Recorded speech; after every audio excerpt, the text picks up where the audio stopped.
Let's get ready to rumble. Yes, we're back. It's episode 120 Hibs Ramble. It's Liam here with you this evening, and I'm joined for the second podcast in a row. Count your lucky stars, count your blue moons. It is Craig Leach. How are you, my friend? Good, mate. I'm only here when we're successful.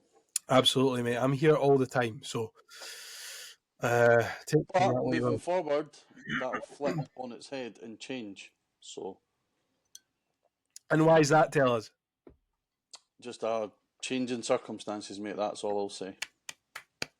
Well done, Craig. Well done. A very positive change in circumstances, may I add. Craig has taken up a new position as lead prostitute down at Leaf Docks.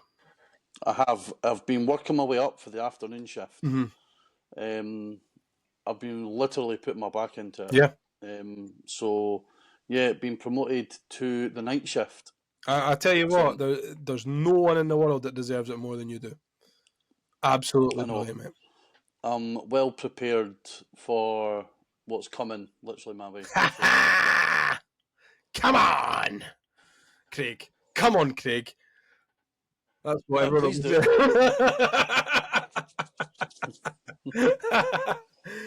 Oh, yes. We're in a good mood because I tell you what, we cannot stop fucking winning. We cannot. Yesterday, excuse me, I'm all croaky. A massive 3 points, Craig, up at Tannadice against Dundee United. Ha, ha, ha, beautiful Wednesday. Craig, a massive 3 points, really, when you think about it, in terms of, not even just like in terms of getting up the table, but like psychologically, we've struggled against United in the games that we've played them this season.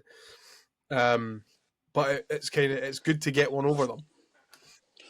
It is. I think David Gray said it after the game as well. Probably the worst we've played against them. For the previous two times that we've played them. So, especially coming for a goal down as well, massive. On the back of Saturday as well. Usually, historically, when we've had a good result against Celtic or Rangers, the following game tends to be a massive drop off. But now this team just doesn't know when it's beaten. Yeah. And it's like we said on Tuesday's one or Monday's one, whenever we recorded. It's just the squad is unrecognisable for that run at the start of the season. We're now sort of exactly the same amount of games we'd played up until it changed. Yeah, it was like how many points? Like 9 points that we'd got in the first 14. 9 points after 14 games. And now we've taken 31 points from the following. The follow 14. Crazy, mate. It's a ridiculous return, really, when you think about it. It is. When you factor in as well where we started, like that makes it even more ridiculous where we are. Aberdeen were 20 odd points ahead of us. I think it was 23 or 25 at some point in that game. They've taken 9 points in that same time, and we're now just a point behind them. Yeah, it's ridiculous. A proper Freaky Friday moment. It is. Honestly, that Rocky Bushiri goal against Aberdeen will, depending on how the season ends up, when you hear about people talking about season defining moments, like you'll be able to pinpoint exactly when that season defining moment was for us. If obviously we continue on this run that we're on, and we see what happens in the cup as well. I think the important thing is that we need to make sure that we're not getting ahead of ourselves. We need to keep our feet on the ground because, yes, we have gone 14 games without being beat, but there's still a lot of football to be played between now and the end of the season, obviously, because it's so tight. Yeah. In and around those spaces that are striving for the European spots, especially third. We just need to kind of keep focusing on ourselves and making sure that we are doing what we can. But we certainly did our job last night. There was one change in the starting lineup. Miko come in for Kieran Bowie, who dropped to the bench. Kwon and Mane returned to the bench after being ineligible and suspended on Saturday. I was kind of expecting not to see a Bowie start. I did think that there would maybe be a couple of other changes, considering that it was such a high intensity game on Saturday. yesterday was going to be a high intensity game, and then the same again on Sunday. So I kind of thought that maybe he would have changed a couple of more players, but on reflection, I mean, no one really deserved to lose their place. No, definitely not. And I think Newell probably picking up that additional injury that Gray talked about has probably helped sort of keep the rest of the team together. I mean, your only real spaces that you're probably looking to change is would have been Mariah Welsh for Newell, and then potentially Obita and Chris Cadden for the two wing backs. I mean, the back three you don't change, the goalie you're not changing. Yep. And Bowie obviously being really smart with, still managing his minutes, and it also keeps him fresher for what I would expect to see him back in the team for Sunday. But no, the way the team is just now, I mean, unless it's enforced or a situation like Bowie's where you're trying to be a bit smart, there's no point making wholesale changes just for the sake of it. The fact that it was see if it had been on Tuesday rather than Wednesday, we maybe would have seen a couple of more changes, but I think that day's extra recovery from it being a 12:30 kickoff as well, and the fact that we're not playing until Sunday after it sort of makes it a bit more spaced out during the week. Yeah, and I think, I mean, it didn't even look like it was a midweek game. It looked like they were all refreshed, prepared, and ready as if they'd had a week between the games. I mean, it wasn't the best start to the first half, conceding just after 5 minutes, 6 minutes. I mean, it was a bit of a freak goal. A half decent ball into the box, half cleared by Rocky, and it falls to Ross Graham, who, I mean, I don't know where it was going if it hadn't taken a deflection, but it takes a deflection and loops into the back of the net. A bit of a sore one to take, but Craig, it was at that moment I didn't really feel like that was the be all and end all. Whereas in the first half of the season, if something like that had happened, then you'd have thought, oh, well, here we go again. This is going to be a doing. But even though that we hadn't threatened really at all, we hadn't played brilliantly, I just didn't feel like that was it. I was like, oh, well, we'll just come back for this. It's fine. Yeah, like there's the change in mentality, and also the quality throughout the squad as well. That, like I said, they just at the start we just don't know when we're beaten, and whether they score in the 6th minute or the 80+ minute as they did, anyway. There's just a different feeling about this team now, that when we concede, that there's, regardless of how long or little's left in the game, the players that we've got were always going to create chances, and we're now seeing that even that, so that those really sort of clear cut chances that we're creating, we just didn't seem to be missing them at all. When you look at the goals for Saturday, and then also the goals for last night as well. It's the clinical nature, really, because I feel like at the start of the season we were peppering teams' goals and not scoring, but now we're getting less chances but scoring more goals. And sometimes it's maybe not. I mean, you want to see your team dominating and putting as many shots on goal as you can, but at the end of the day, if you're not putting them in the back of the net, then what's the point? And I feel like it was a bit of a poor reaction to their goal, but then again, I maybe just a wee bit leggy from the energy that we had to put into the game on Saturday. Probably. I mean, that game on Saturday would have taken a lot out of them. Not even just physically as well, but mentally. Like when we were there at the game, it did seem like the Alamo for that last 15-20 minutes. And Rocky obviously going off in the circumstances that he did. It does take a lot out of them, I think, having to constantly be on it for that length of time. Now, it might not sound a lot, but you try concentrating on something for 15-20 minutes solidly, and I'd imagine 90% of people's attention will waver and they'll go elsewhere. So, very, very good performance last night in terms of the resilience that they showed. I know the quality wasn't always there, and David Gray touched on that after the game, but it's It's one of these ones though where the momentum that you generate on a run like we're on just now, the tiredness almost seems to go to one side. When you look at the effort that the players put, I mean, I'd love to see the sort of stats that they've got for like their running and their maximum output and whatnot. It's like they're sucking the energy back for the supporters. Yeah. Because, I mean, neither of us were there last night. Shaun was there, and Mark was there, and they said that, you know, the supporters were behind the team from minute 1 to minute 99 or minute 100, whenever the game finished. But, you know, I feel like the connection, between the players and the support. I mean, I'm not trying to toot our own horn, being like, oh, it's the fans' fault that we're doing so well, but they must be taking an awful lot of energy from. What am I trying to say? The players must be taking an awful lot of energy from seeing what they're doing to the fans.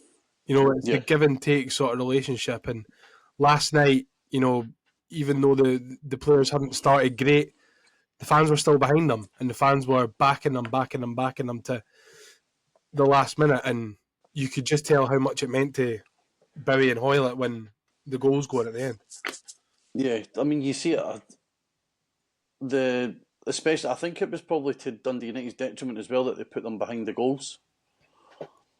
Because this is just me personally. If I was an away player coming out and seeing, what was it, 1,500, 1,600 fans on a Wednesday night in the middle of February, probably a lot of people still not being paid for the month.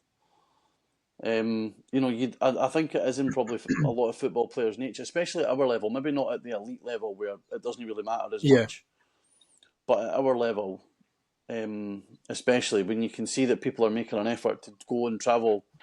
That, you know, I know it's only Dundee, it's not the end of the world, but it's still middle of the week. Like I said, 7:45 on a relatively cold night. It'll give them a buzz, and hearing the support for the entirety of the game will continue to spur them on. So now, like I said, I just can't believe this is the same group of players and the same coaching staff that we were. And even Emma mentioned it to me last night when we were sat watching the highlights on Sports Scene, and she was like, "Ken, 2-3 months ago you were saying get him out," and I was. I'm not going to hide for that. I did say that I wanted him out at the time, but I've also said I've never been glad to be more wrong, because the connection that is building with this team, like I said the other day, it's really strong Lennon/Stubbs vibes that I'm getting, not obviously in terms of quality, because the quality is so different, but in terms of that feeling between the fans and the players. Do you think because and the coaches it's there because, I mean, regardless of who the manager was, you can see that the players are running through brick walls for each other and for the management team. Do you think that even if there is a gulf in quality between those teams, do you think it's sort of made up then by the work rate and how much they're putting in and what we're seeing that it means to them? Yeah, no, it does. Like I say, the two eras aren't in any way comparable. Depending on what happens at the end of the season, they might be. But I don't. I mean, you wouldn't. I don't think you'd see this type of effort for Montgomery, Maloney, Lee Johnson, Jack Ross, going all the way back there. It's clear. It's clear that David Gray's standing within the club and the support. I think the players know they couldn't get away with half-arsing it. Yeah. Because as you've seen, you know, at that Aberdeen game, David Gray, his name was still getting chanted, and we were sat bottom of the league with, 1 or 2 wins in 14 games. So I think they've probably known that they're not going to get away with it. And they can't get away with half-arsing. I don't think the effort was ever really in question. Yeah, no, I don't think it was ever. And it's easy to look back on reflection now and see that a lot of luck going against us and a lot of individual errors. You know, Gray mentioned it when he spoke. You know, when he talked about Joe Newell at Dundee United, he took a bad touch and he's trying his damnedest to fix the mistake he's made. Same way Albita at Dens Park, he's taken a bad touch and he's tried his damnedest to fix it. So it's not as if it's been malicious individual errors, but it's been like those kind of mistakes happen when you are bottom of the league toiling for a win. Yeah. And we're now, you see with the decision that we got on Saturday, the decision that we got last night, because of the run that we're on, those decisions are now going in our favour. Mm-hmm. Well, we'll touch on that decision in just a wee minute, but before we do, another bit of positivity that comes out from last night is obviously Big Miko grabbing a goal. He's been, I don't want to say criticised, but I feel like whenever he is in the team ahead of Bowie or Gale, folk are a wee bit like, oh, Miko, man. And I thought when he came on Saturday, you said it yourself that he looked like he did a bit of a job. And then last night, he didn't do an awful lot, but he got us back into the game with an equalising header. It was a really good ball over from Nicky Cadden.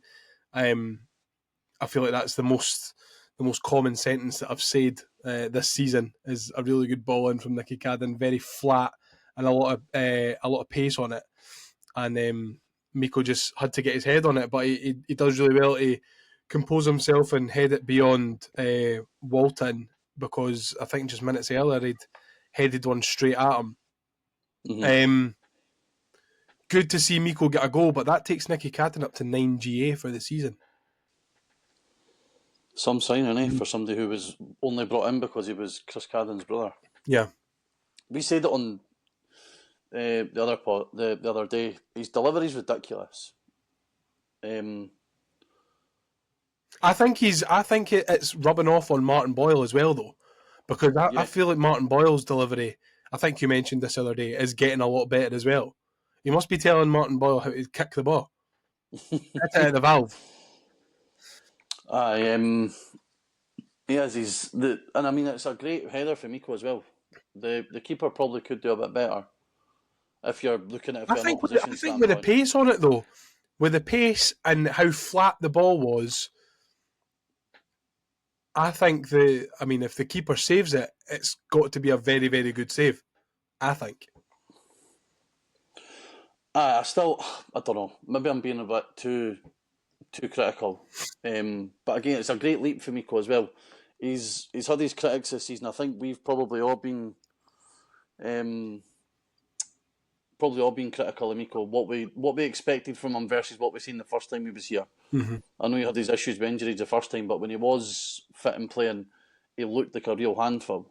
But again, it's one of them where he's been given a chance, probably through, again, like Mariah Welsh got on Saturday. He's been given a chance through, needing to manage Bowie's minutes, needing to probably continue to give Dwight Gale a bit more of a rest, and he's taken it. Mm-hmm. And that's going to give him a boost as well. Exactly, and it'll give David Gray maybe a wee bit of a headache going into Sunday. Yeah, but it's not that. It's when you look at it from this perspective of 14 games, right?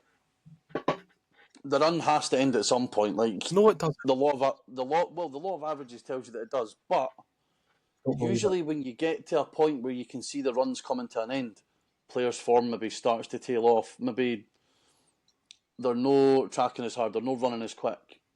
But then an instance happens last night where Bowie gets dropped, scores, and his replacement scores. I'd say drop. You know what I mean by dropped. It's not as if he was.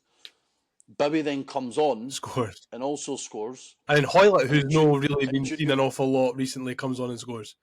So you've got two players out of form, not really doing much, scoring, and then your big money signing, who's been injured for a long time, puts in a physical performance like he did on Saturday, and then bags a goal like he did last night. So this, when I'm looking at it, like, when's this run going to end? I actually don't know, because we're now seeing players, like I said, those Miko and Hoylett contributing, Mariah Welsh contributing, Jordan Obita. He was good again last night, by the way. Jordan Obita coming off the bench and starting the move for Bibby's goal with, a great piece of anticipation to cut out the pass. Yeah, and then Nectar going from good to better to brilliant. Yeah, not even that as well. Gale coming off the bench, providing that just such a deft wee touch to Tannadice to play the ball through to Bowie, and then Gale hooks one in behind for Hoylett to score as well. So there's basically last night, apart from Boyle, all our attacking players were involved, either scored or assisted, or played a massive part in one of the goals happening. Yeah. So, it's weird to say that we're hitting form because performance-wise we're no blowing teams away.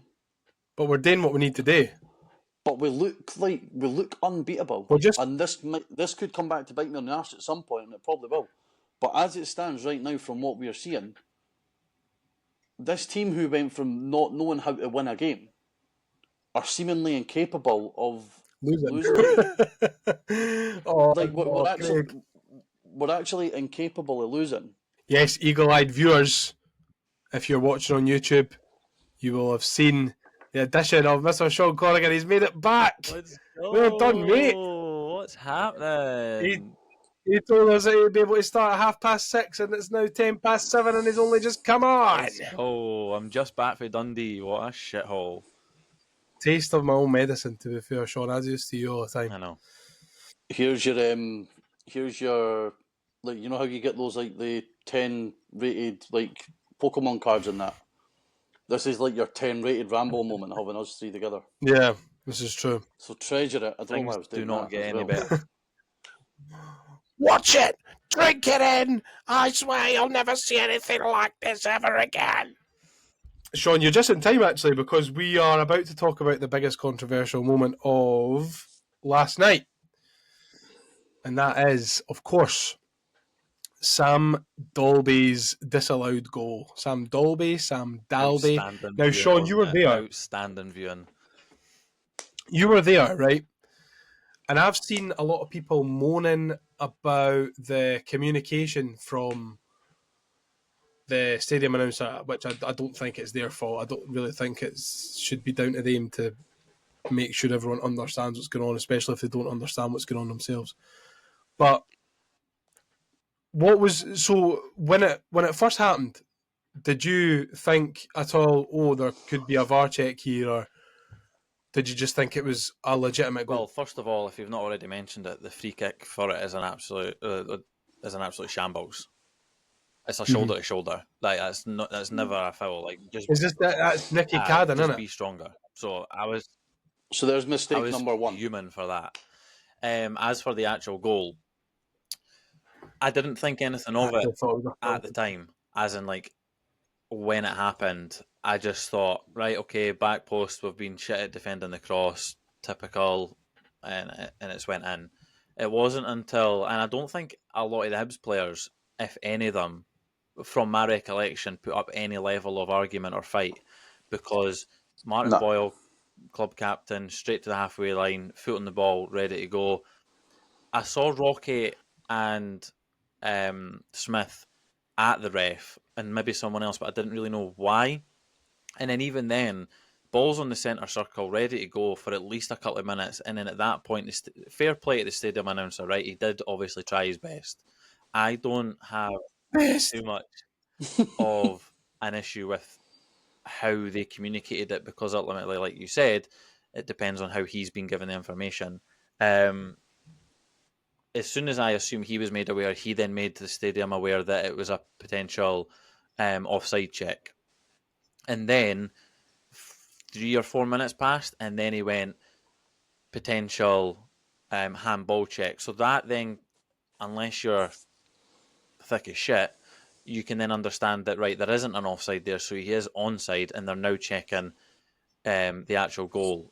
And obviously with the handball ruling, it would mean that the only person really that could have handballed it would have been the goal scorer, because then that has directly impacted the goal.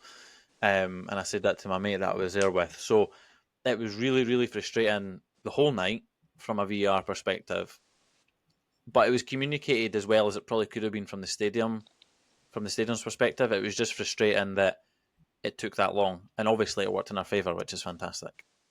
Yeah, I mean, that is the main thing. I was watching it on the telly, and the Dundee United, because it was on the Dundee United stream that I was watching it, because I was in mainland Europe, and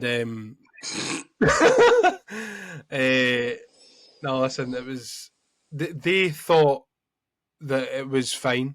Obviously, they thought it was fine, but like sometimes when you're watching these games and they go, "Oh, maybe there could be a shout here," etc., etc. There was nothing like that, and then they seemed surprised that it got called back for offside. And I saw the still, and because they couldn't draw the lines, that's obviously why they moved on to the handball check. But I think that is offside because he was doing that all night. He was playing on the shoulder and then jumping back and then going forward again. So I think he was offside. I think it's a high chance that he probably was. Then when I saw the angle which we were shown on the telly, which I'm assuming VAR was shown, I didn't see any handball. And they must have played it, I don't know, like 20 times. And I couldn't see a handball anywhere. It's only now that I've seen the footage from the, I'm assuming it's the Dundee United cameraman, just at the side of the goal as he pans the camera around. It's only now from that footage that I can see that it does hit his hand. And I've got it here, Shaun, if you've not seen that video already. Have you seen it? Potentially. I've seen 2 different angles, so I'd love to see it again. Right. Let's have a look. Let's have a look at it.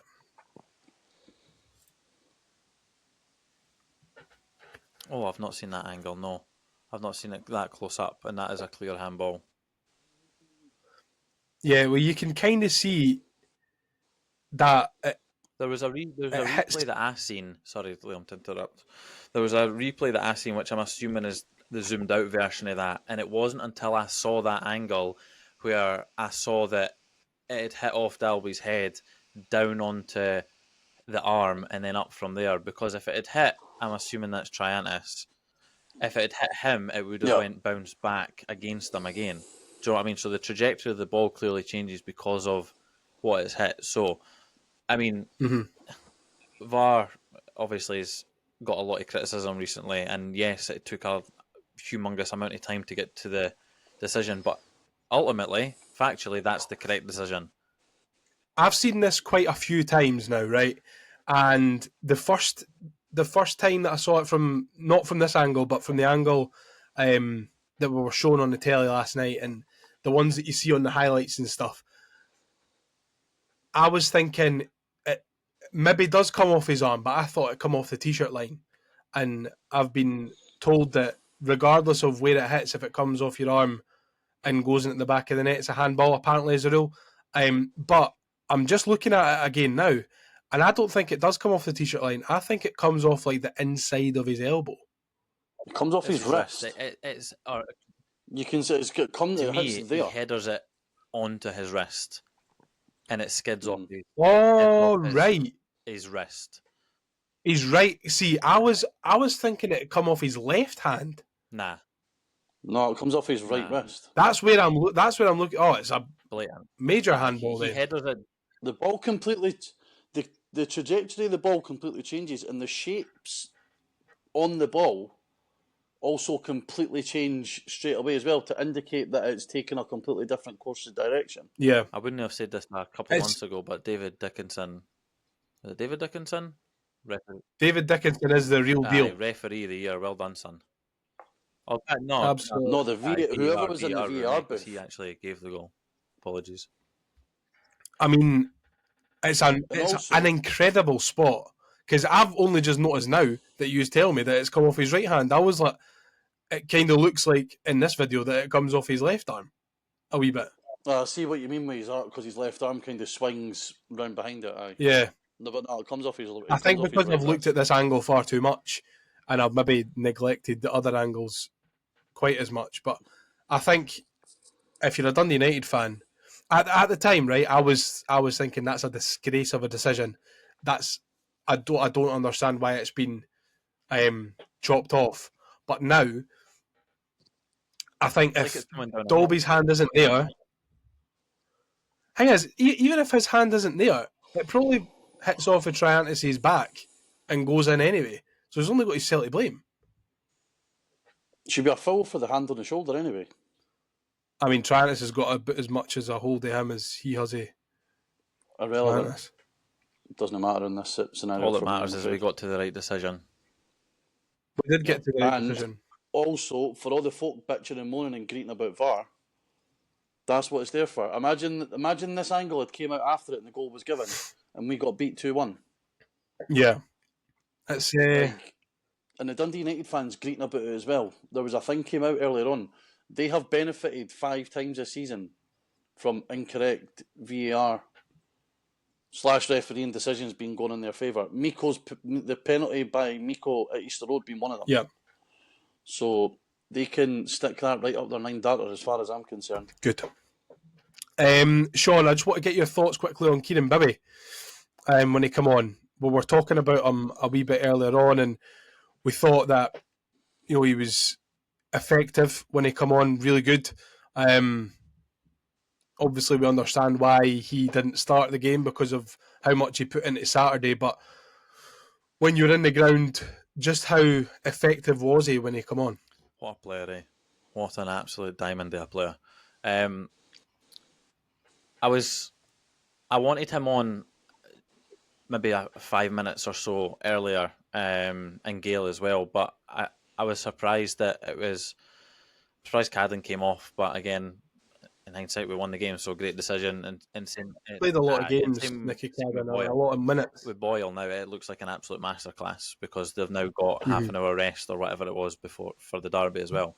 But as for Kieran Bowie, you could see his intent to ruffle the Dundee United back line. You could see his intent to get the ball through to either Jordan Obita or Josh Campbell and Dwight Gale.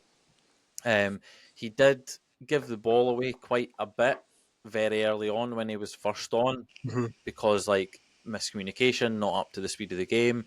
There was a few layoffs that he's tried to make that haven't paid off, but I can I can forgive him considering what happened later on. So at the time it was frustrating, but I could understand at that point Dundee United were on top and he's trying to change that, and he done very well when he came on, and his finish was incredible. It was superb. It really was.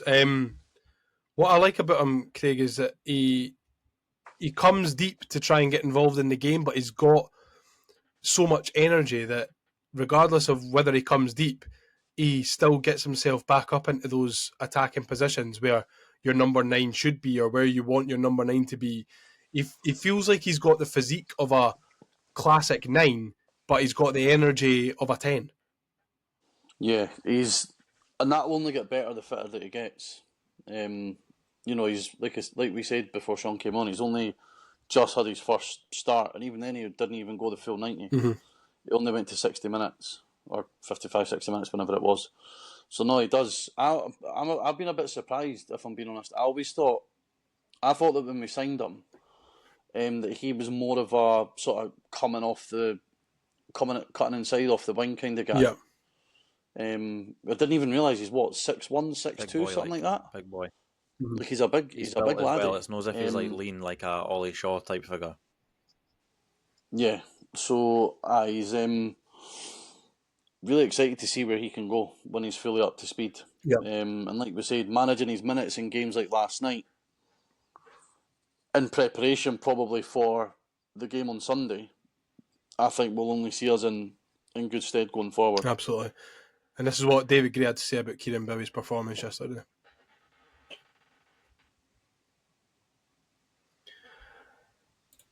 If it ever loads. A really big moment for Kieran Bowie, who spoke last week about his return from his injury because it was his first start, but to come off the bench and again make a real impact and score was fantastic for him. Yeah, I'm delighted for him. That's part of the journey he's been on, the frustration he's had in his Hibs career so far in such a short period. Came into the team, nursing him along at the start from a long-term injury when he joined us, then to get the setback, and then all the hard work that he has to go through to get back onto that pitch. it's difficult mentally as well to keep going through that, especially when you've just joined the club and you want to come and impact it in a real positive way, and he's certainly doing that now, which is great. Had to manage his minutes a little bit tonight, which is obviously off the back of a really good performance against Celtic, but he's benefited from that, and he's moving in the right direction, which is good for everyone to see. I think that what is one of the most important things there that David Gray said, Shaun, is the mental strength that it's taken him. He was only in the door, it seemed, and he'd only had a couple of games before he went away with Scotland 21s and got that really bad injury. And even then, I think he's come back even sooner than we were expecting him to come back. I think we were only expecting him to come back around now, whereas he's been back now in and around the first team for about a month. So you've got to kind of praise the mental strength of a guy who's that young, he's not made an impact in the Scottish Premiership up until now. You've how mentally strong have you got to be to get yourself through that and come out the other end better? Yeah, he's dealt with it really, really well. And making the change from coming back up, change your scenery, change your team, being that age, and then having that serious setback when ultimately he shouldn't have been put in that position in the first place. He'll have a lot of built-up frustration, whether it's to himself or the decision makers that led for him to be in that position in the first place. So he'll now just be trying to catch up and trying to prove that the money that we've spent, or whatever way you want to look at it, whether that crosses his mind, he'll just be trying to prove a point. And when you look at the type of forwards that we have in the squad, even if you include Hoylett in that as well, we brought, you could argue, Kukarevich and definitely Gale, and Gale in particular, were brought in because of that injury. Do you know what I mean? Mm-hmm. And he then wants to prove that, right, okay, I'm back, I'm going to force them out and they're not going to get any minutes now. Selfishly, he'll probably look at it like that, and now that he's back a lot earlier than anticipated as well. So, the fact that he's getting on ahead of some other players that have been in and around the squad for a good number of months now and been playing just goes to show that, one, the quality that he's got, and two, obviously, how mentally strong he is. Yeah, absolutely. Just before we wrap up on the Dundee United game, obviously we scored right at the very end, and it was initially called off for offside, but as the ball went through and the pass was made, Craig, I don't know if you thought the same as me, but I'm thinking he's miles onside. And then when you see the replay and it pauses at the point of the pass, I'm thinking, why is this even going to VAR? And it's in the end a fantastic finish from Junior Hoylett, kind of the cherry on the icing on the cake. But what was the scenes like, Shaun? Tell us what the limbs were like. That's what we want to know. Well, first of all, I think everyone in the ground thought it was offside. Just based on the I can see where you're coming from that though, because of where you're standing. I can get watching it on TV and seeing the TV angle. As soon as you see that back, it's clear as day. Like the fact that you can see the line, because the defender that's playing him on is standing on the edge of the centre circle, and Junior Hoylett is maybe 2 or 3 yards. Sorry. Seeing around the side. TV angle back, it's clear as day. Obviously being in the shed, which is always good to be at Dundee United. Everyone just assumed that it was off. There was still limbs to an extent, but they were obviously very brief because the flag went up pretty early. But when I tell you last night, and those limbs are one of the better or best away day limbs that we've had in recent times, I'm not even exaggerating. It was absolutely tremendous. The fact that Kieran obviously makes it 2-1 in the 90th. I know we didn't even mention that. That was good. That was good enough. I was hanging off the frame of the roof at the back. I was swinging for that even as soon as the second one came in, and there was loads of whispers after that went in because it was we blew it the last time. There's 9 minutes added on. Hopefully we don't do it again. Obviously, regardless of the the mental strength that this squad quite clearly has, and the fact that in recent weeks is it's always in the back of your mind, though, isn't alluded to were incapable of losing. There still is a Hibs fan that doubt sitting there, especially when they get that free kick at the edge of the box, and then every clearance, every kick is celebrated like a goal. So then for us to break away and then Junior Hoylett to put that in, it was, do you know, this is going to sound ridiculous to say, right? In that second half, regardless of how much Dundee United piled on the pressure, because we were rotten in that second half, I always just knew that we were going to score. It was like the way that David Gray has got this Hibs side playing at the minute and the confidence he's given that side. I'm in that stand thinking, we're going to win this. We deserve to win this. And I'm sitting here thinking, I've got no divine right to think that. Like, I'm sitting there thinking like I'm a Celtic fan. Like, we're entitled to win this game. Like, do you know what I mean? That's how much confidence David Gray has. That's what he's done to us. Like, overturned in recent months. And then, yes, it was a long VAR check, but at this point it was the 99th minute anyway. So it was last kick of the ball, and we all knew that. So it was all, just building up. And then, obviously, when the ref confirms it, the scenes were incredible. Everyone for the bench, the subs, even mate, it looked so good on the telly. Running all the length of the half to get involved as well. Rocky doing knee slides like the 18-yard line and reaching the byline, mate. It was like, see the Rocky one. It was like that. In the Sol Campbell, the never-ending slide tackle. That's what it was like. So, in regards to recent years, the only one I could probably compare it to is Melkerson at Motherwell, and it tops that for me. You had Ibrox when Kevin Nisbet scored. At Ibrox, I could probably confirm that it was better than that, in my opinion. It was really, really good, and we're obviously a humongous advocate for limbs being thrown everywhere. Love limbs. I've got 4 of them myself. Aye. I've not got many left after swinging for that roof, that's for sure. So, I know it was class. And then it's very similar to Tynecastle, the limbs at the end and the celebrations at the end. It felt very similar to that because there's such a unity within the group. It was a massive game. Aye, humongous. And the level of like confidence that we as a support have and the team clearly have, and they were playing with that swagger in the first half, just goes to show. That last night I'll take unbeaten, in my opinion. Well, we could beat it on Sunday, but before we talk about Sunday's Edinburgh Derby, will we answer some listener questions? Now it's time to answer the Hibs Ramble listener questions. Okay, first off, John McIntosh, what's for dinner? Why can't we stop winning? And then he's added a third bit to his question, but I don't really want to read it out. So I'm not going to read it out. If you want to see it, you can jump on the Twitter, because I'm not putting that negativity into this podcast. So what's for dinner and why can't we stop winning? Let you go first, Shaun. I want to see what this tweet is. I'm having lamb rigatoni, and we can't stop winning because the league flag is ours. Facts. I'm having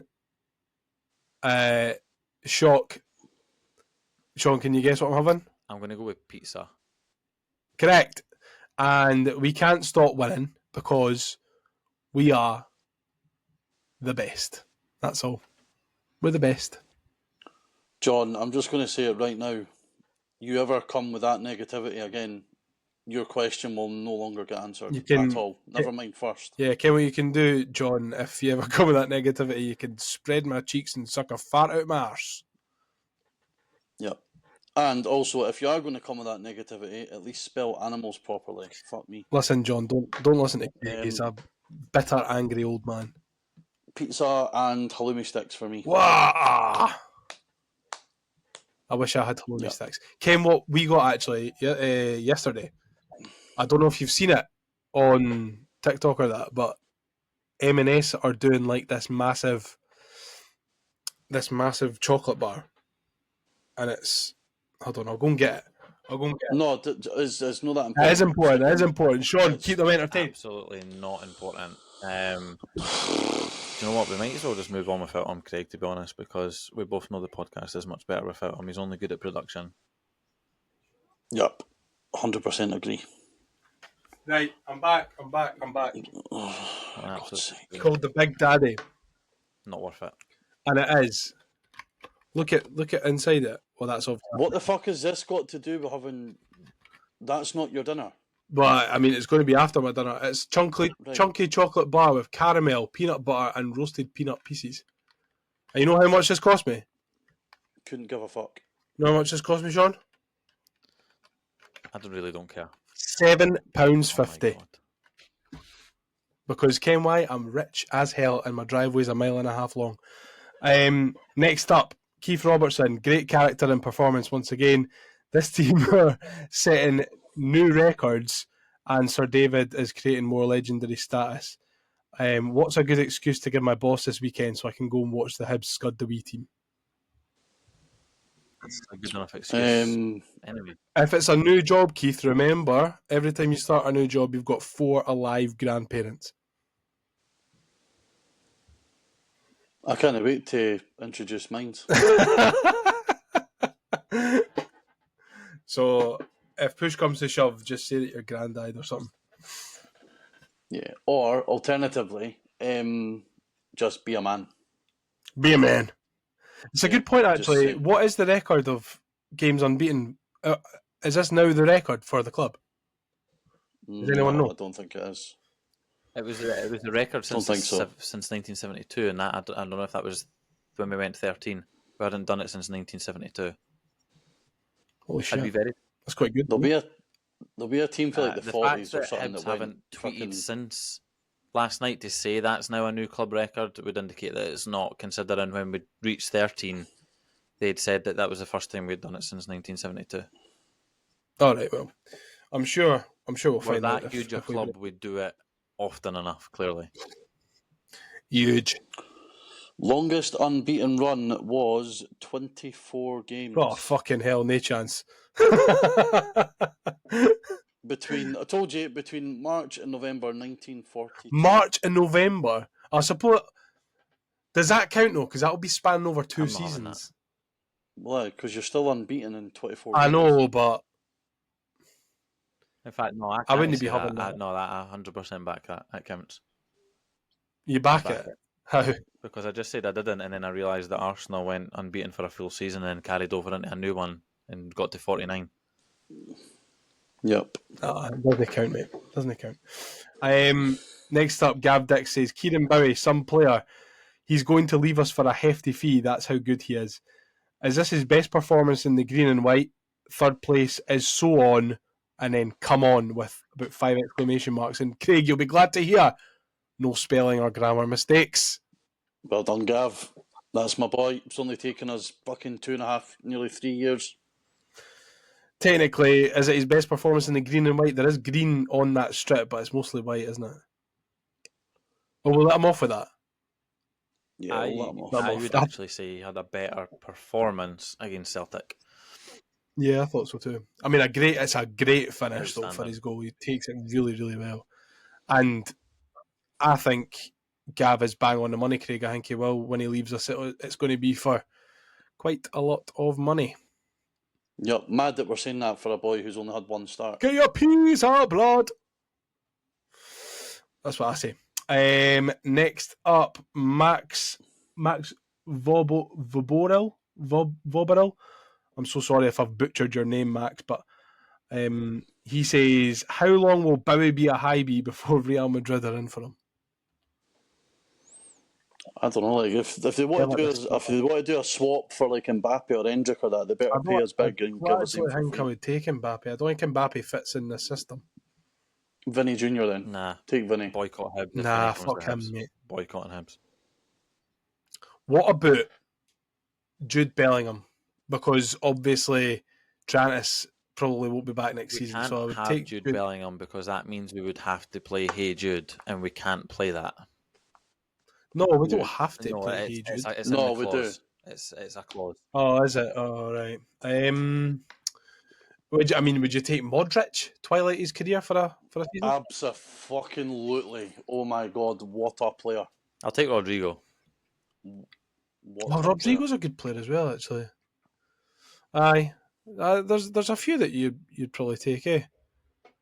But who would you miss out for playing Rodrigo or Modric? Because I can't see Campbell being dropped or Nicky Cadden. Any one of those fucking centre midfielders for Modric. Nah. Any one of them. Nah, hard pushed over Tannadice. Yeah, I think you're a hard push as well. By the way, I don't know if you mentioned it already, but Mariah Welsh was outstanding last night. Yeah, I said it earlier on. He was absolutely fantastic. And again, we're talking about mental strength and the fact that he's come back in after playing basically no football for the whole season, and he's put in 2 performances like that. You know what else is good? Wowee. He absolutely loves it. And that means a lot. Oh, mate. That means a lot. He was straight in about the limbs. Mate, he absolutely lost his shit in a good way when we won a goal kick in the first half. Mate, I love the guy. I love that. Why have we not seen him for so long? I don't get it either. I don't know. It doesn't matter why we've not. All that matters is we are now. Yeah, that's the main thing. Next up, James Kinnerborough has asked 2 questions. He says, it's the first away league win since Boxing Day, and we just fancied making it interesting by giving them a goal early. And then he says, big VAR decisions going in favour of Hibs. What the fuck is going on? This isn't normal. I think, like we said earlier on, when you're in the kind of form that we are, usually the decisions end up going 90% your way. When you're down on your luck, it feels like everything's against you. Yep. Getting that one on Saturday was ridiculous. Getting that one last night, even though it's been proven to be correct, is mental. I thought it was ridiculous at the time, but now that we've analysed it properly, like good, honest football supporters and pundits, it's clear to see that we've come out on the right end of this decision, and we, as a trio, have got it right. We've got it. It's pretty clear as well that Hibernian Football Club are now the establishment that the SFA are actively going out their way to ensure that we are not conceding goals. Yep. And I think it's brilliant. I think it's absolutely fantastic. I mean, that's to be fair, right? I don't actually think referees themselves recently have been that bad. David Dickinson was.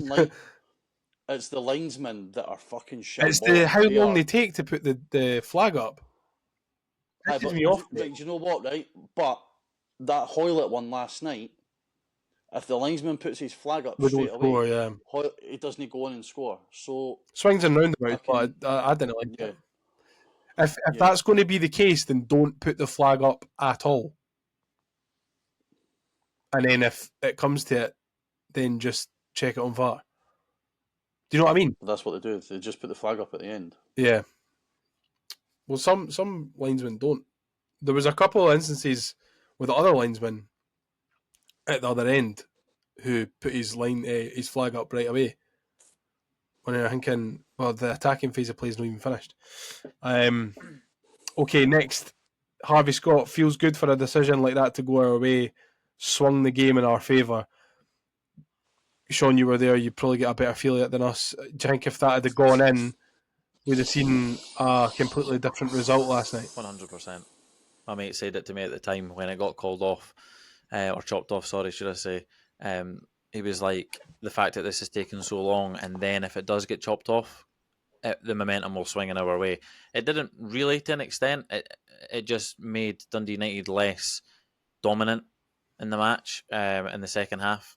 And then obviously we managed to get a goal. We would have 100% lost that game if that goal had went in. So there's no way we would have came back, I don't think. That's the spirit, Shaun. Next we've got Colin McLennan, who says, is Liam going head to head again with Ryan McGowan after Sunday's game? And I think he's referring to my lovely chat with Ryan McGowan after we beat Hearts on Boxing Day. And listen, if the BBC want me, they know my fee, they know where I am, and of course I'll do it again. Bring it on, Ryan. Finally, Dino says, rubbish game, but 3 points is all that matters.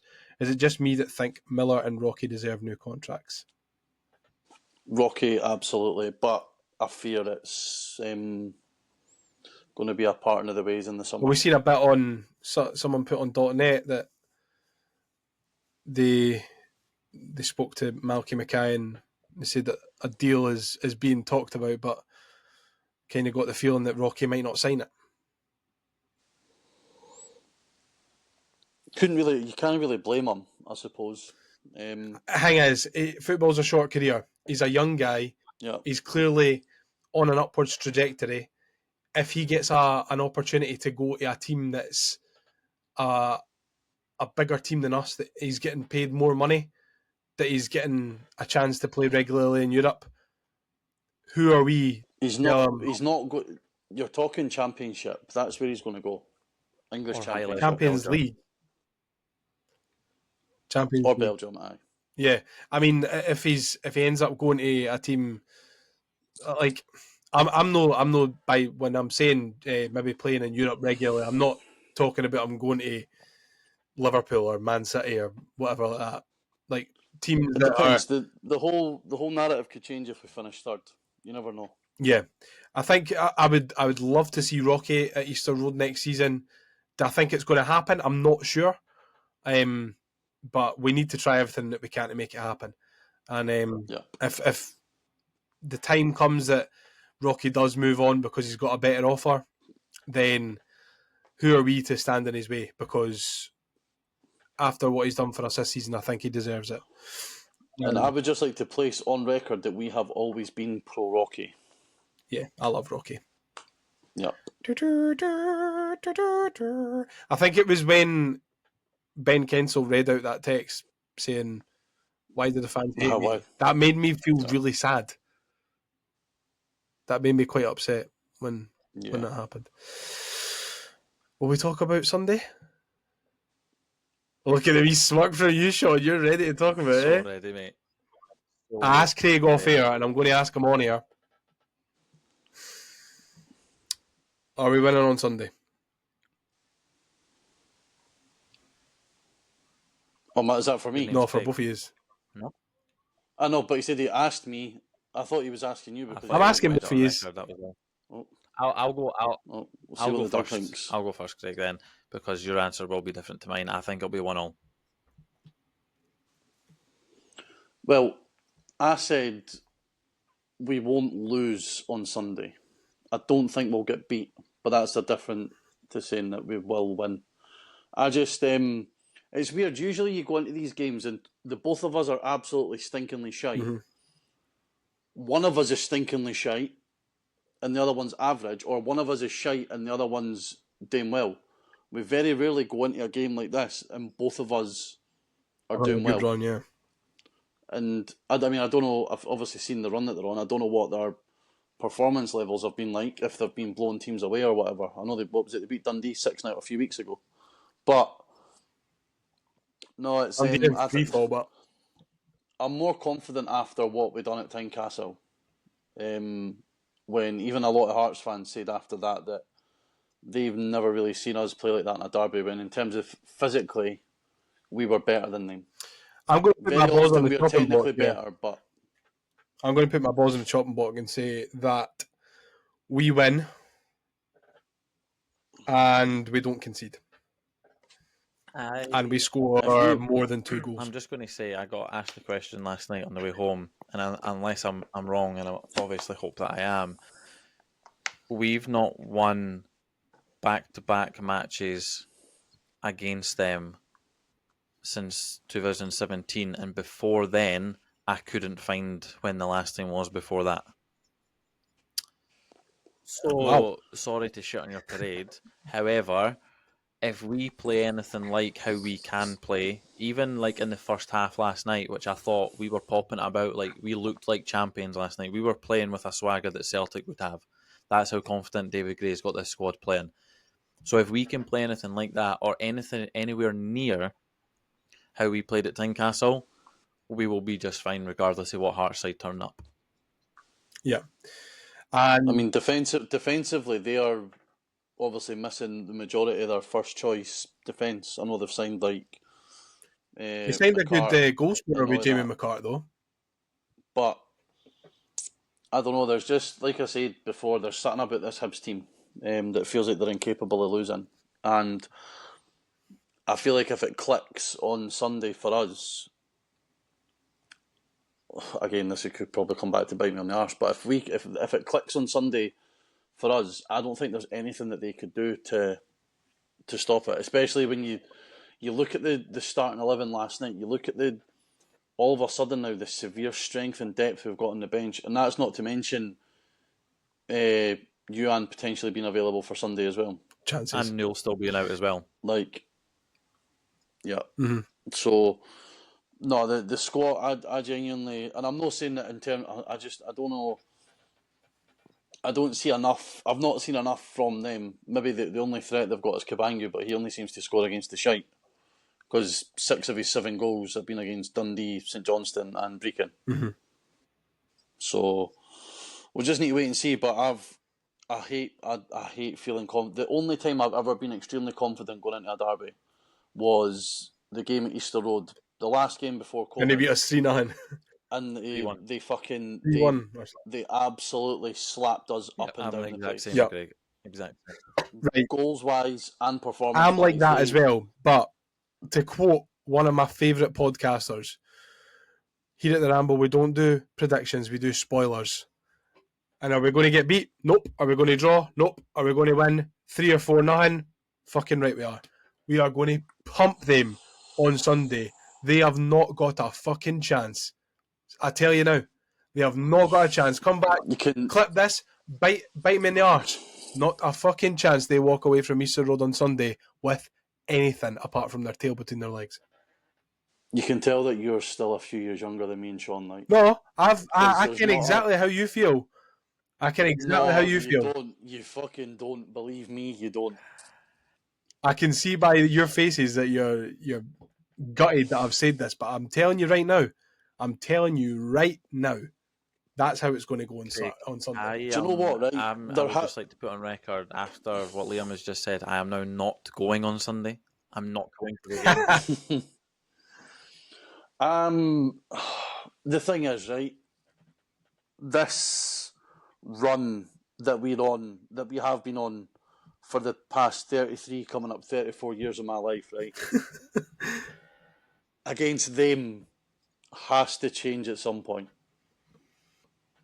It has to. And why can it We're doing what I'm doing. We're doing what I'm doing. We've spoken often enough. Like, I've seen us score more than 3 goals against them at Easter Road, if my memory is right, twice. Like a 3-goal difference, I'm talking. No, do you know what? I've seen it once. 3-goal difference is once. Yeah, scoring so 6-2 is the only 3 time. Or more is twice. Yeah, so we've got the 3-1 game in the Scottish Cup. It should have been 4. So, I've got nothing to go on. Oh, I there has to be, and I say this every pre-Derby podcast. If you look at the previous performances from us in the last since they pumped us. You got caned for this last time. I know I did, and I'll take it because the performances from the 3-0 pumping at Tynecastle, after that one, every derby since then we've performed better than them. So if we can continue to do those lively performances, the results eventually will change. And in mining case, what the difference is this time for me. Case, whereas now there seems to be a real change from a David Gray looking side based on. Obviously, I'm basing it on Tynecastle purely. You know what the difference is for me? And the difference has been, I feel like in previous years, we've always looked at, we are the better footballing team. We've got the better footballing players. But when it came to a derby and when it came to a scrap, we didn't, those players weren't always up for coming out on top in a fight. They just wanted to come out on top in the football match.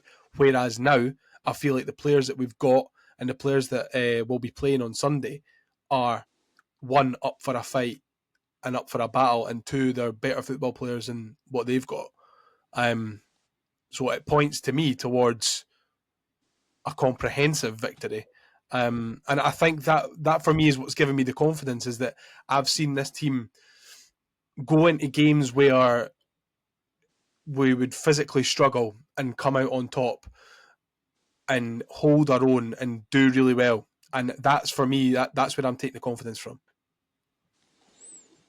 I think if you look at it, if you take it purely based on the game at Tynecastle and you ignore everything else, then we'd be daft not to think that we've got a really, really good chance on Sunday. You'd be daft not to think we've got a really, really good chance, taking anything into account. We are sitting fourth in the table, and where are they, sixth? I mean, we should be beating the team that's sixth in the table, right? No, but like, if it was any other team, you'd be looking at that going, we should probably be winning this game.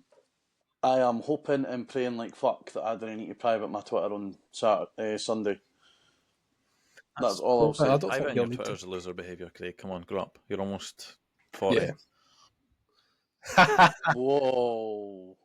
That's heavy, that means. Nah, do you know what? It's I think for once it could be set up to be I think it'll be a good game, yeah. Aye. In terms of, it's very rare that you get a derby with both teams on form, like I said. We're either both shite or one of us is shite. As it stands, form-wise, we're both not shite. Well, Hearts have got 1 defeat in 11 after yesterday's 3-1 win against St Mirren. All I'll say is that if I look to the bench... By Hearts? Sorry, Craig. Not Hearts, Rangers. Yeah, 1 defeat in 11. In 11. I thought you said they're unbeaten in 11. So going back to Boxing Day, sorry, they've only got beat once since then. So I mean, if I'm a player and I'm looking at the bench and I see David Gray on the touchline, and then I'm a Hearts player and I look to see Neil Critchley on the touchline. I don't know if he's got it in him to get them up for a game like this, like what Gray does, because I think that was the difference in the tenure under Stubbs and then Lennon, where we didn't lose more than we lost. I know we didn't win. We didn't lose more than we lost. We didn't lose more. You know what I mean? Like, we didn't win more than we lost. No, we didn't lose more than we won. Aye. But it seems that I always go back to that the game at Easter Road after we drew 2-2 at Tynecastle in the Cup. And Kevin Thompson spoke about, he stood in that tunnel looking at them, knowing that they were in for a fucking battle that night. Mm-hmm. Whereas, like you said previously, they've probably been more about us we're not want to get drawn into the physical stuff. We'll beat them by playing football. And that game that night was an example of we didn't win by playing football. We just fucking beat them. Same as what we done at Tynecastle recently on Boxing Day. We just beat them. That's what we need to do on Sunday. And I think we've got more players capable in that team. Rocky up for a battle. Iredale especially up for a battle. Wow, Lewis what a player. Nicky Cadden, Tannadice will be up for the battle. I actually probably think it's a good thing that Joe Newell's not available, because he's one that would have a tendency to get drawn too much. He's chucking Mariah Welsh in.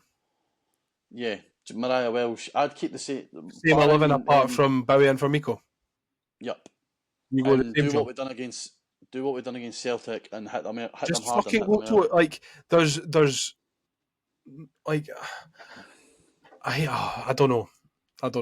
I'm starting to doubt myself now. The only thing that can stop one of the contributing factors why I'm not as confident is because Craig Gordon will still pull out an absolute fucking worldie from somewhere, or it'll be one of those instances like Whittaker where he hits the post, it crawls along the line, and it comes back off the post. That's the kind of luck we tend to get in those games. Even fucking Rocky's own goal on Boxing Day, like absolutely shanking it in the net when the header's probably going out for a fucking throw-in. That's why I'm slightly hesitant. Not because of what they can do, but because of the luck that we've seen go against us. Regardless of how we play or how we are performing, something like that still we're just going to need to wait and see it. In their favour. Jordan Foster's header at Tynecastle when he's fucking half a pitch onside. Lee Griffiths' I was closer to touching the ball in the famous 5-upper than the goal line was at that free kick at Easter Road. Like those type of things. Was it Ollie Shaw at Tynecastle? Yeah, Ollie Shaw as well. So it's that more than them that I'm worried about the luck. Tell you what, I'm telling you now, it's fine. It's fine. It'll be all right. You don't trust me? No. Good. I don't trust me. I wouldn't trust you if you told me it was Thursday, the 27th of February. Well, I've got news for you, big boy. That seems like a good place to wrap up there. So if you've got this far, thank you very much. A big thanks to Craig for being here for the whole of the podcast, and thanks to Shaun for being here for 5 minutes. A pleasure to talk to you both again. Depending on Sunday, I might or might not see you Monday. Yeah, I mean, chances, eh? Yeah. Yeah. So thanks very much for joining us, folks, and we hope you enjoyed last night, and we hope you enjoy Sunday even more. And if you don't already follow us on socials, if we're on a social, we'll be at the Hibs Ramble. Yada yada yada. Discord will be in the bio of the video and all the shit like that. You know what I'm going to say. But we will catch you after the derby next week. Cheery bye. Let's get ready to rumble.